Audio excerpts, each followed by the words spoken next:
وہ اناؤنس کریں گے. 88 کے قریب یہ ٹوٹل گاڑیاں ہیں. ان میں سے جو ضروری نہیں ہیں ان کے علاوہ جو مہنگی ترین جو گاڑیاں ہیں ان کو آکشن کے لیے جو ہے وہ پیش کر دیا جائے گا.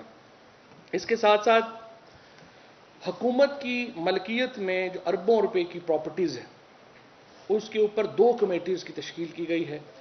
ایک ہیریٹیج کمیٹی ہے جو ان عمارات کو دیکھے گی جن کی ایک تاریخی اہمیت ہے. وہ شفقت محمود صاحب اس کمیٹی کے سربراہ ہوں گے، ہیریٹیج کے منسٹر بھی ہیں.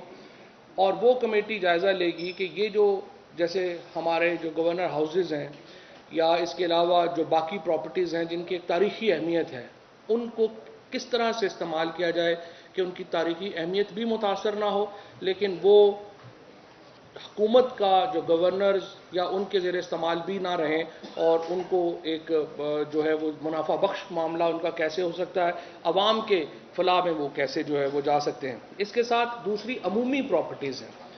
ایک ہیریٹیج پراپرٹیز ہیں، تاریخی پراپرٹیز، اور ایک عمومی پراپرٹیز ہیں جس میں آپ کو معلوم ہے کمشنرز کے گھر ہیں بہت بڑے بڑے، ڈپٹی کمشنرز کے بہت بڑے بڑے گھر ہیں، آئی جیز کے بہت بڑے بڑے گھر ہیں.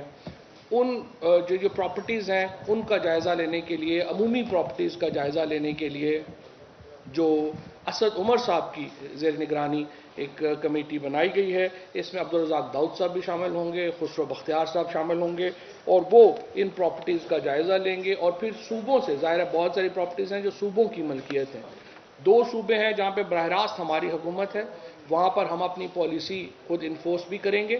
اور جو دوسرے صوبے ہیں جس طرح سے آپ کو معلوم ہے آرٹیکل 149 کے تحت ہم ڈائریکشن ایشو کر سکتے ہیں اور امید یہی ہے کہ وہ صوبے بھی اسی وفاقی پالیسی کو فالو کریں گے اور غیر ضروری جو پراپرٹیز یا ڈیڈ پراپرٹیز جو ہیں ان کو ایک مؤثر لایا جائے گا. عوام کی سہولت کی پراپرٹیز ہیں.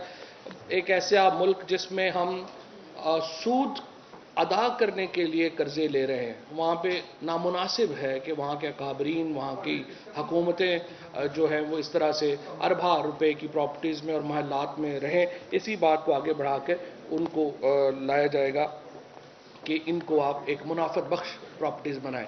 اس کے ساتھ ساتھ یہ صرف میں واضح کر دوں، ان پراپرٹیز میں جو لوور لیول کے اوپر خصوصاً جو نچلے درجے میں ملازمین ہیں ان کو ہرگز نوکریوں سے نہیں نکالا جا رہا. ان کی جو نوکریاں ہیں ان کو پرزرو کیا جائے گا اور اس کے مطابق جو ہے ان کو آگے مختلف جگہوں کے اوپر کھپایا جائے گا تاکہ ان کو بھی ان کی جو معاشی ان کو کوئی نقصان جو ہے وہ نہ پہنچے.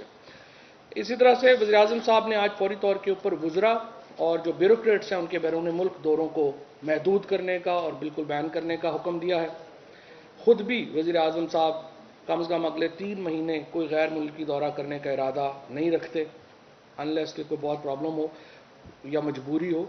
اس کے علاوہ شاہ محمود قریشی صاحب ہی جو بیرون ملک جو اس وقت ہماری خارجہ امور کی معاملات ہیں اس میں شاہ محمود قریشی صاحب ہی بیرون ملک سفر کریں گے اور پرائم منسٹر صاحب اور باقی وزراء جو ہیں ان کو ریسٹرین کیا گیا ہے کہ وہ سرکاری خرچے کے اوپر باہر نہ جائیں. منسٹری آف واٹر کو کہا گیا ہے کہ وہ بھاشا ڈیم سمیت جو باقی ریزروز ہیں ان کے اوپر اپنی رپورٹ جو ہے وہ پیش کرے اور جس طرح سے پرائم منسٹر صاحب نے رات کو اپنی تقریر میں جو بات کی تھی واٹر ریزروز کے حوالے سے اس کو آگے لے کے بڑھنے کا فیصلہ کیا گیا ہے. اب اور جو چند اہم فیصلے ہیں ان کی طرف میں آتا ہوں. یہ جو سارے معاملات ہیں ہم نے خود سے شروع کیے ہیں. احتساب کا عمل بھی خود سے شروع کیا ہے، آسٹیریٹی کا جو معاملہ ہے وہ بھی خود شروع کیا ہے اور احتساب کے عمل سے ہماری جو کمٹمنٹ ہے وہ بلا شک و شبہ ہے اور کرپشن جو کا خاتمہ تحریک انصاف کی حکومت کا ایک اہم حصہ رہا ہے. اسی بات کے مد نظر آج فیصلہ کیا ہے کابینہ نے کہ نواز شریف صاحب، ان کی صاحبزادی مریم نواز شریف جو بھی جیل میں ہیں لیکن ان کی اپیل اس وقت جو ہے وہ ہائی کورٹ میں ہے، ان کے نام ایگزٹ کنٹرول لسٹ کے اوپر ڈالے جائیں گے.